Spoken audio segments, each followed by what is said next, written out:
ACS Blog is here. We're at Georgetown Law School with New York University Law School professor Barry Friedman. But Georgetown alum.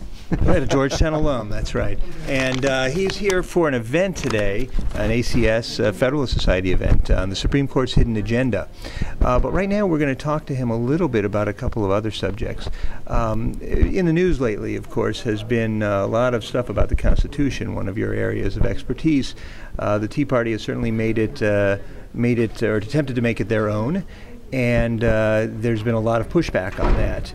Can you talk a little bit about sort of the Tea Party vision of the Constitution, how it relates to the theory of originalism, and any other relevant issues you want to touch upon? Sure.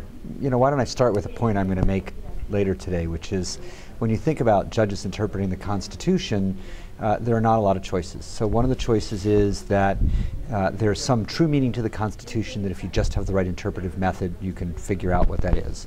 The second is that isn't true, doesn't constrain judges, so judges just say whatever they want about the Constitution. It's their own values get inflected into the document. And the third choice is neither A nor B, but there's some sort of political constraint on the judges that keep them in check. Now, nobody defends, too, that it should be the judge's own values, and very often people say, well, we should focus on an interpretive method then. That's what's going to limit what the judges do. But the problem is, it's pretty imaginary. There aren't any real originalist judges. Maybe one justice on the Supreme Court who's truly an originalist and one who's faint-hearted. And for the most part, that's not how judges interpret the Constitution. They interpret it in a lot of different ways, and it doesn't seem to constrain what it is that they do.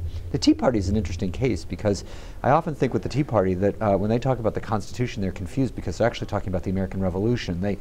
They're 13 years before the Constitution itself, and then with a little bit of the Bill of Rights thrown in. So they have ideas about state power versus national power that ignore what the people who wrote the Constitution were concerned about. They're deeply concerned about a national government that have the power to do what needed to be done to keep the Union together.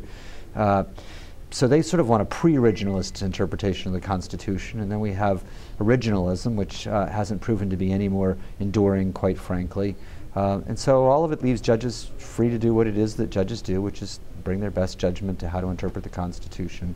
And I guess the last thing I'd think to say is we're always glad, though, to have people making the Constitution au courant. It's good for business.